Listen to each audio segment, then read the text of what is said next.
So Jeff Varner, first question here. What was it like for you last night, like sitting on your couch at home watching all of this unfold on TV?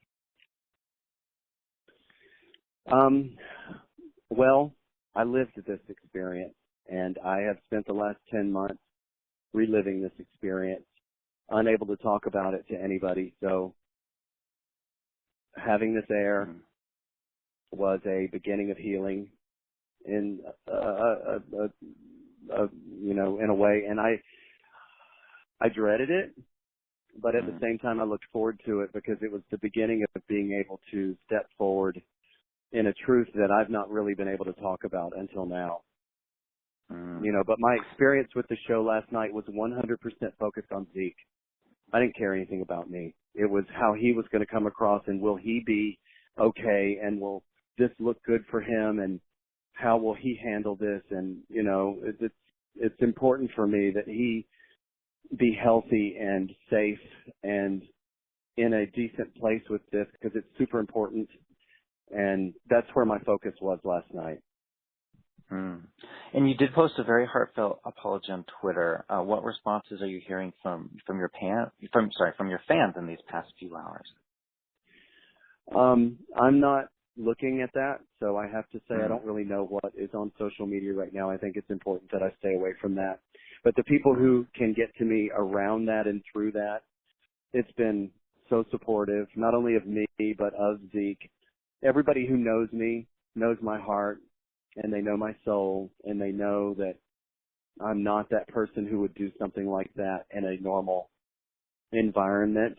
So I've got a lot of support and a lot of love around me, and I can only hope and imagine that Zeke has doubly that, and that's super important.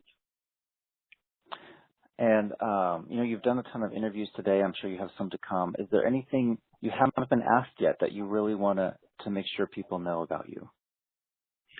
No, I mean, I think the interviews have been really good. They, everybody's asking some really great questions.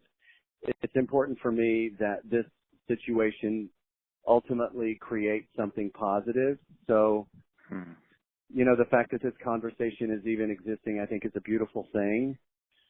I hope that this is able to reach into those conservative homes who support these awful, hateful things like these bathroom bills, and helps them come to a place of acceptance, because trans people are beautiful, wonderful human beings who simply want to be their authentic selves, who want the freedom and the safety to be who they are, who want an environment where they can not only live as they need to be and as their authentic self requires they be, but they can thrive in those environments. That's super important. That should be all we ever want for anyone. And I'm grateful to CBS for not editing around this. I think it's important that it's out there.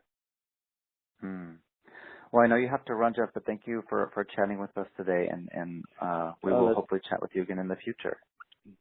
That's so quick, dude. I just want to make sure that people understand how profoundly sorry I am, and that this is not something that I would do, and that there were many factors at play in that evening that the editing just doesn't have time to touch, that would explain all of it much more in depth. And I hope that people understand that this is not who I am, but more importantly, that trans people deserve to be respected.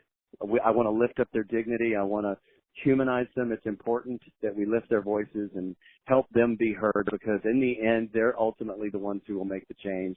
We have a lot of privilege in this world, a lot of us, and it's important for us to turn that into a passion of sorts to affect change. We can't just sit here and say, oh, that's horrible. We've got to act and do something and call our legislatures and make sure that our school systems and our local governments are doing what they can to protect not just white, straight Christian people, but everybody. Well said. All right. Well, have a good day, okay? Yeah, you too, man. Thanks.